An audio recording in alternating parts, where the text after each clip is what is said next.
Shalom à vous, chers auditeurs et chers téléspectateurs de LMTV. Que Dieu vous bénisse. Je vous souhaite la riche bénédiction du Seigneur pour vous servir, le pasteur Walter Zanzen de Genève en Suisse. Nous allons partager, comme à notre habitude, la parole de Dieu. Et je vous invite à me suivre dans un texte que j'ai choisi pour vous. Et dans quelques instants, je vous donnerai le titre de ce message qui va pourvoir à notre édification, qui va nous aider à grandir dans la foi et dans notre relation avec Dieu. Nous lisons dans Matthieu chapitre 15 et le verset 21.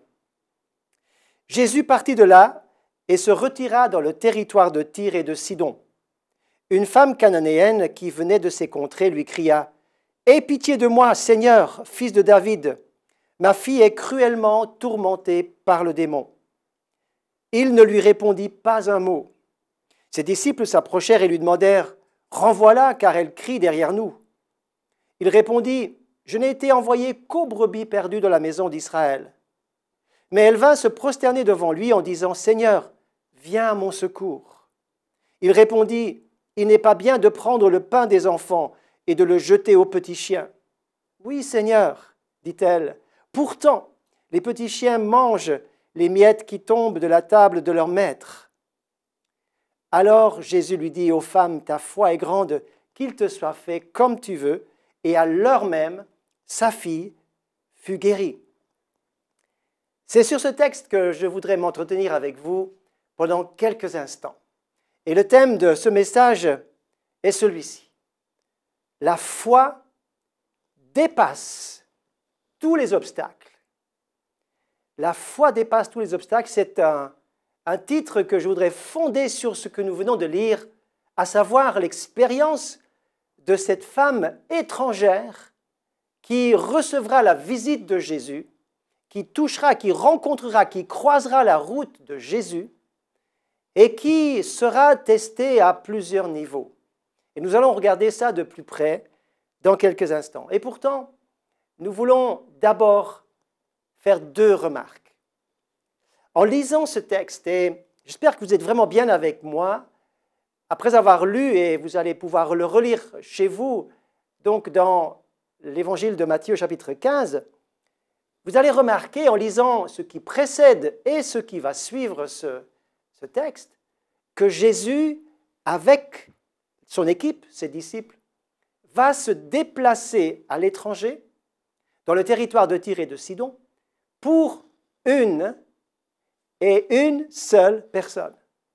Jésus va faire un déplacement de son pays, donc du pays d'Israël, de la terre d'Israël, vers l'étranger pour une seule personne. Ensuite, il reviendra.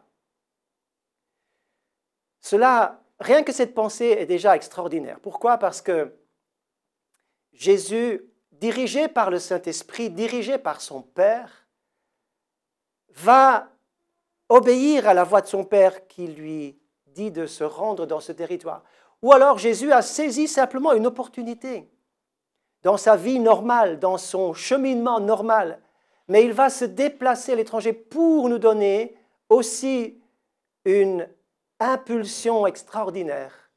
C'est que Jésus s'intéresse à celui qui est le plus éloigné, le plus solitaire, le plus seul, le plus distancé des autres, qui en réalité ne fait même pas partie de ceux qui ont les promesses. Il n'est plus dans le territoire des promesses. Dans le territoire d'Israël, il est à l'étranger et il se déplace pour rencontrer et répondre aux besoins d'une et d'une seule personne. La deuxième pensée que m'inspire ce texte, c'est que Jésus se trouve dans le territoire de Tyr et de Sidon. Nous l'avons dit, mais quel est donc ce territoire de Tyr et de Sidon? C'est un territoire qui est, on va dire, infesté de puissances spirituelles négatives, mauvaises, démoniaques. C'est là qu'on adorait les Baals et les Astartés. Le territoire était un territoire sombre, détaché du territoire des promesses. Il était à l'extérieur de l'héritage. C'est comme si Dieu ne régnait pas dans ce pays-là. Et Jésus se dirige vers ce territoire ténébreux pour amener sa lumière. Mes amis, lorsque Jésus vient, il éclaire les ténèbres les plus épaisses. Lorsqu'il agit, lorsqu'il arrive, sa lumière brise toute ténèbres. Mes amis, lorsque vous êtes remplis du Saint-Esprit, lorsque vous avez reçu Jésus, lorsque Jésus habite en vous parce que vous l'avez invité, et d'ailleurs, l'avez-vous fait? Vous n'êtes pas un croyant par hasard ou parce que vous êtes dans une famille chrétienne ou parce que vous écoutez une émission chrétienne. Vous êtes chrétien parce que vous en avez fait le choix et vous avez pris une décision ferme, car à tous ceux qui l'ont reçu, il leur a donné le pouvoir de devenir enfants de Dieu.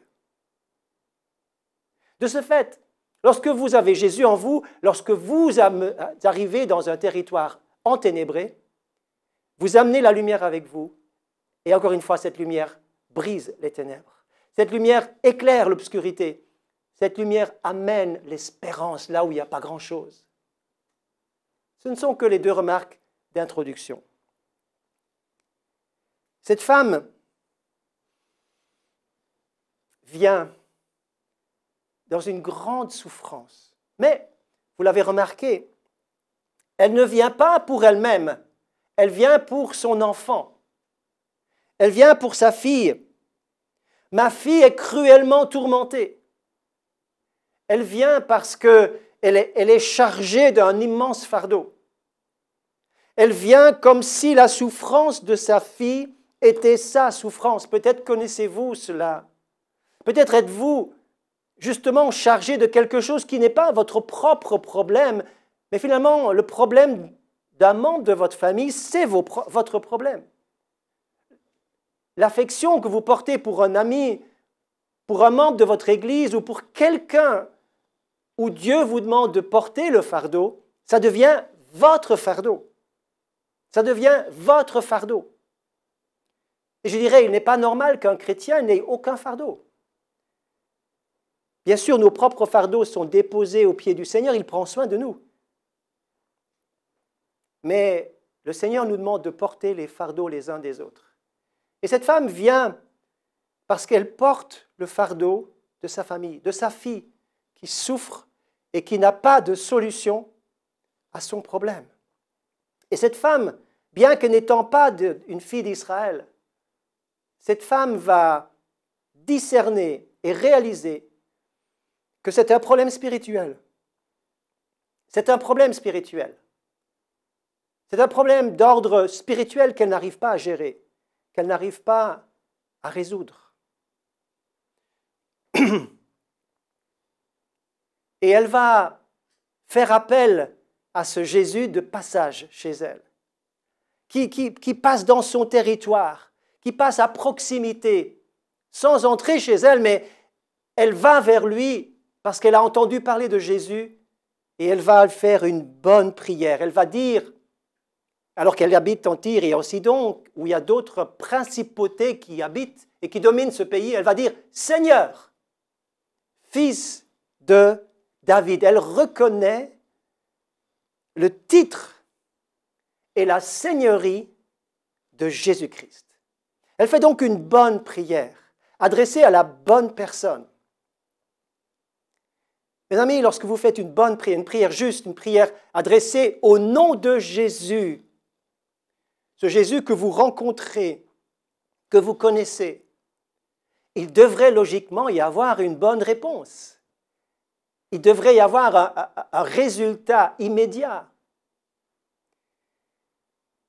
Et avant de parler de ce résultat qui va finalement arriver et qui va être précédé par plusieurs épreuves, j'aimerais que nous soulignions la détermination de cette femme de Tyr. Elle est juste déterminée. Elle est juste remplie d'une assurance et d'une volonté. Elle ne s'arrête pas à mi-chemin. Elle ne va pas juste faire une petite prière puis rentrer chez elle. Elle va insister, elle va être déterminée parce que le fardeau est tellement lourd. Mes amis, nous aurons des résultats dans l'intercession. Nous aurons une audience auprès du Père dans notre intercession si nous sommes déterminés comme cette femme. Parce qu'elle a ce fardeau qui ne la lâche pas ni jour ni nuit, ni au lever, ni au coucher. Elle est dans ce fardeau de cette fille, de cet enfant qu'elle aime, qu'elle chérit, mais qu'elle ne peut pas aider ni rejoindre dans sa détresse. C'est horrible. Je suis père de 3 enfants, et à chaque fois que nos enfants, quand ils étaient encore petits, étaient en souffrance, bien sûr que leur souffrance devenait ma souffrance, devenait la souffrance de leur maman, devenait la souffrance de mon épouse. Nous ne pouvons pas les rejoindre dans leur souffrance, nous pouvons juste aider, soigner, ou les conduire vers des soins spécialisés, etc. Mais nous ne pouvons pas nous-mêmes nous mettre à leur place alors qu'on aimerait tellement le faire. Mais ce fardeau fait de nous des gens déterminés. Devenez déterminés et secouez votre indifférence. C'est le premier combat, mes amis. Il faut secouer notre indifférence avec le monde tel qu'il va et avec les informations que nous entendons. Nous pouvons facilement devenir indifférents parce qu'une nouvelle en chasse une autre. Une nouvelle se superpose sur une autre nouvelle et nous les oublions. Et nous ne sommes plus touchés même par les choses les plus dramatiques, à moins qu'on nous balance des images à vous fendre le cœur. Mes amis, il faut écouter le fardeau de Dieu et s'en tenir à ça. Et le Seigneur voudrait vous donner un fardeau afin que vous soyez libres de toute indifférence. C'est une des maladies modernes, c'est l'indifférence qui peut gagner notre cœur et notre cœur peut s'endurcir facilement face aux besoins et aux détresses des autres. Et là, nous sommes devant une première montagne. Le premier obstacle que va rencontrer cette femme, c'est que la Bible nous dit quelque chose d'étrange et d'étonnant. Jésus ne lui répondit pas un mot. Comment ça? La prière est bonne? La bonne personne? Tout est bon, tous les facteurs sont au feu vert, et pourtant Jésus met un feu rouge. Il ne répond rien. Jésus serait-il devenu insensible? Jésus serait-il devenu indifférent à la détresse de cette personne? Et lui qui connaît le cœur de ce qu'il habite et qui connaît le cœur de cet enfant, Jésus, comment peut-il être insensible? Ce n'est pas possible. C'est un test. C'est un test de la foi. Mes amis, lorsque Dieu ne répond pas à votre prière qui est correcte, à une détresse qui est authentique, vraie, difficile, ne vous découragez pas. C'est un test de votre foi. La foi est éprouvée. La foi est éprouvée car, je vous l'ai dit tout à l'heure, c'est la foi qui doit dépasser tous les obstacles. La foi doit dépasser cet obstacle du silence de Dieu. Parfois, nous devons supporter le silence de Dieu. Nous ne savons pas pourquoi Dieu se tait, mais nous respectons et nous acceptons sa souveraineté, mes amis. Nous acceptons son choix. Il est Dieu et nous sommes que terrestres. Alors, nous voulons accepter sa souveraineté et supporter son silence. Dans le livre de Daniel, au chapitre 10, verset 12, il est dit « Dès l'instant où tu as eu à cœur de prier, les forces du ciel se sont mises en marche. Ta prière a été récupérée, tes paroles ont été entendues. » La foi persévère quand la réponse tarde. La foi fait confiance même lorsque les réponses n'arrivent pas. C'est pourquoi nous sommes dans la confiance. Maintenant arrive le deuxième obstacle.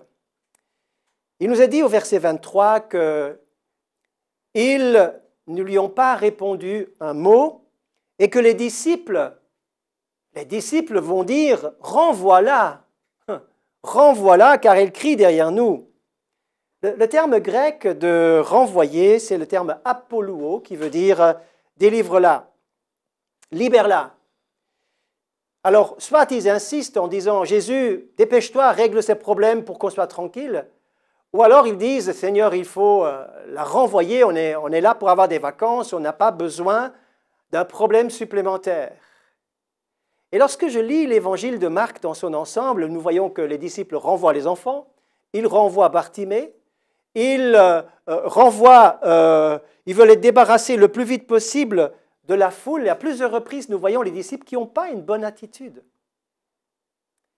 Et ici, on voit que les disciples ne comprennent pas. Ils ne sont pas dans la même attitude de cœur. Pourtant, c'est eux qui sont avec Jésus. Et je remarque une chose, c'est que des chrétiens, souvent, qui sont finalement très présents dans la vie d'église, etc., à un moment donné, ils deviennent très durs avec les autres. Ils ont fait leur programme et ils veulent être tranquilles. Ils ont fait ce qu'il fallait, puis ils veulent plus prendre d'autres besoins supplémentaires. Bien sûr, il y a des limites à poser dans notre vie à tous, sans se laisser envahir du monde entier, bien sûr, mais nous pouvons devenir très durs les uns envers les autres, et j'ai remarqué cela. Évitons d'être durs même lorsque nous sommes fatigués, même lorsque nous sommes chargés, nous-mêmes, dans un programme intense.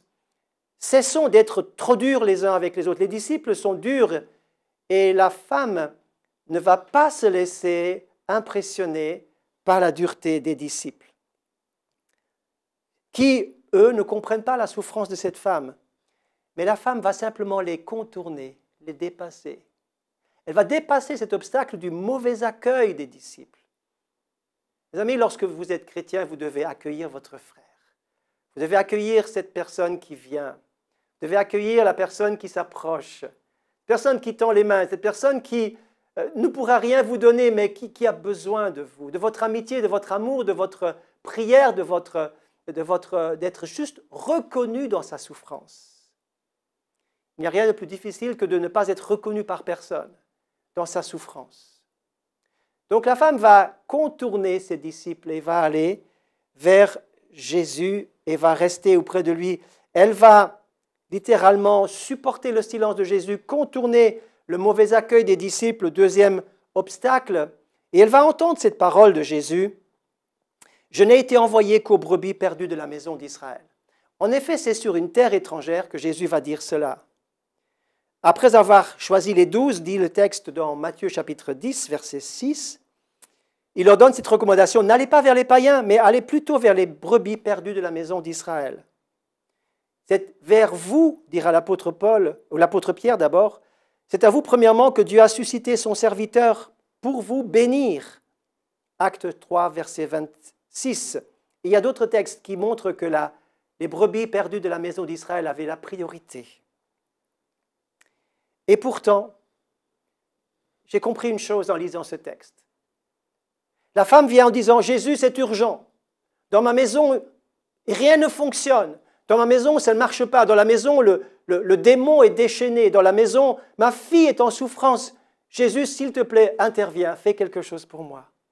Et Jésus va répondre, je suis venu pour les brebis perdues d'Israël.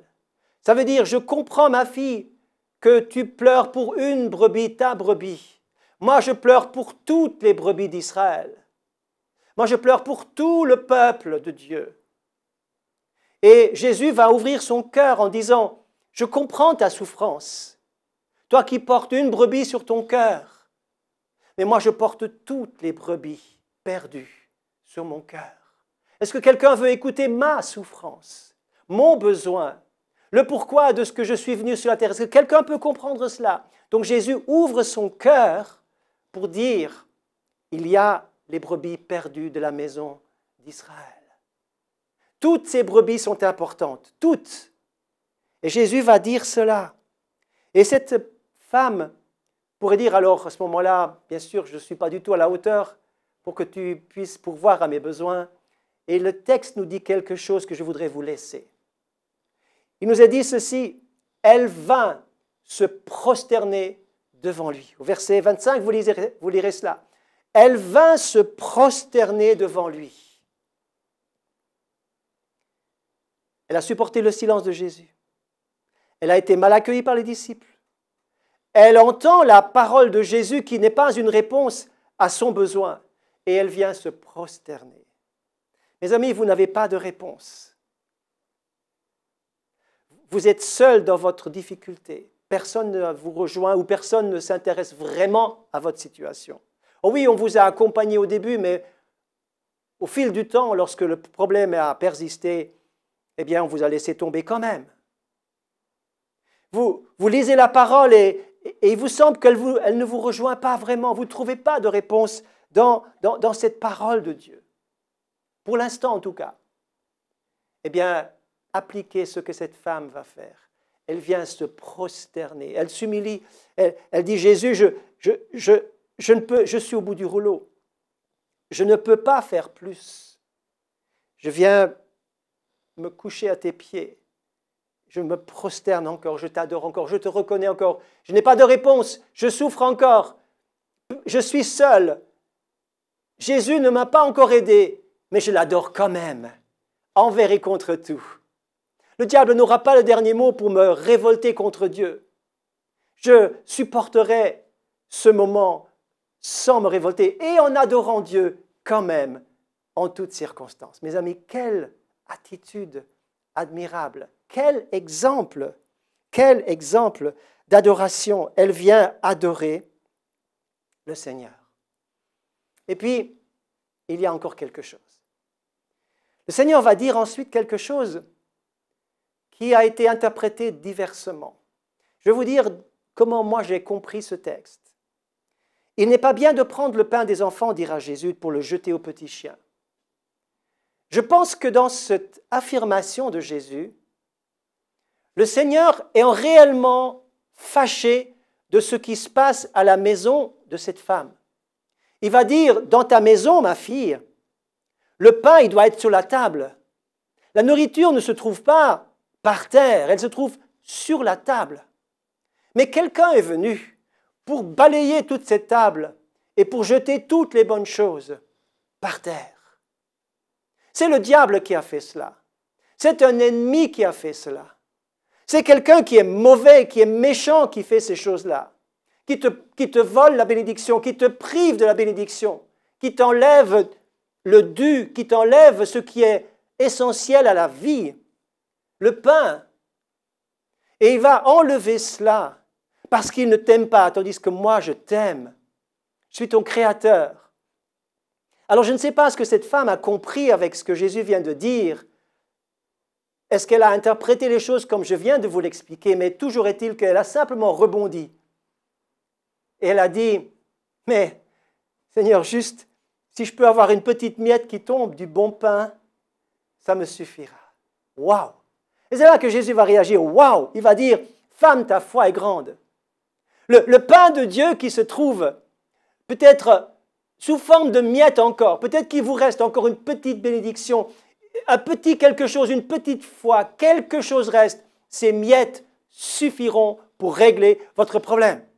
Cette miette rattrapée que vous ne vous laisserez pas voler, mais que vous allez saisir au vol et que vous allez ramasser, de dire Seigneur, une miette qui vient du ciel est suffisamment puissante pour régler mon problème. Alléluia!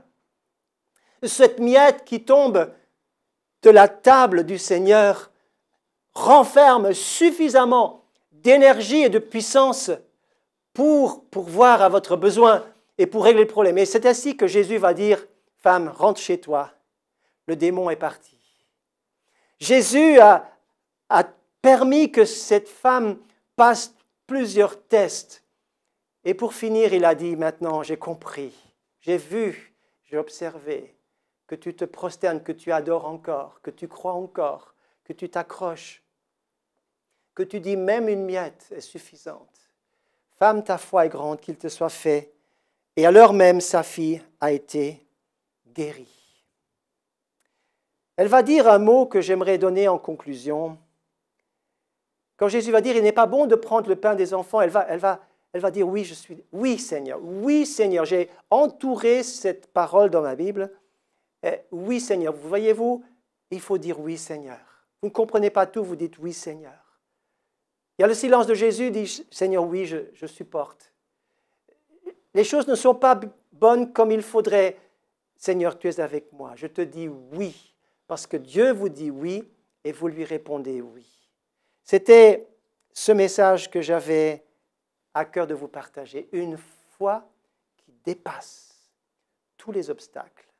Soyez richement bénis. Chers amis qui m'avaient suivi, je vous remercie de m'avoir suivi jusqu'au bout. Je vous remercie beaucoup pour votre attention. C'est très touchant de voir que vous prenez au sérieux la parole de Dieu. Et je termine juste par une courte prière pour vous. Seigneur, tu vois chaque téléspectateur.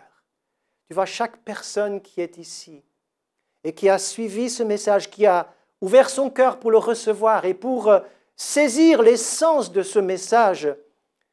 Seigneur, la force du texte et surtout ce qui s'est passé autrefois, je proclame qu'il va se passer encore maintenant.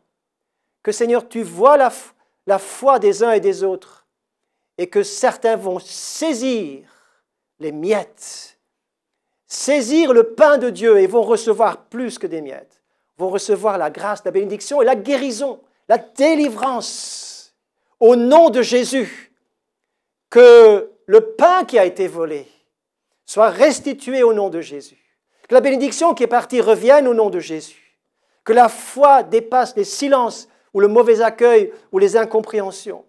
Et que la foi saisisse maintenant et qu'elle reçoive dans le nom de Jésus la réponse à votre besoin le plus profond. Telle est ma prière dans le merveilleux nom de Jésus. Amen. Amen. Que le Seigneur vous bénisse. Relisez encore ce texte de Matthieu chapitre 15 pour être encouragé. Et puis je vous dis à bientôt.